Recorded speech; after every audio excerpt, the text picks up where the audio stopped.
how to create tasks in HubSpot CRM. So first, go to HubSpot and then just hover your mouse over this icon here, and then click on tasks. Then from there, you can just click on create task here, and then we just need to fill in all of the details here. And then, so let's just add the task title, choose your task type, then choose your priority here, and then add your associate with the records, or you can just leave this be, and then assign this to anyone here. So I'll just assign this to me. And then as for the queue, if you want to add a queue, you can do that as well.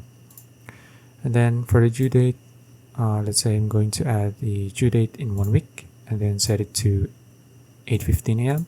And then if you want to set it to repeat, you can do that. Just select this checkbox here, and then choose how many days or weeks.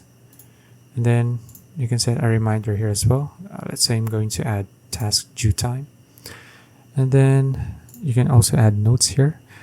So let's say, hey, do this, something like that. And then you can just click on create here once you're done. There you go. Now you've just created a task. So that's it. If you found this video useful, please like and subscribe for more videos like this. See you in the next one.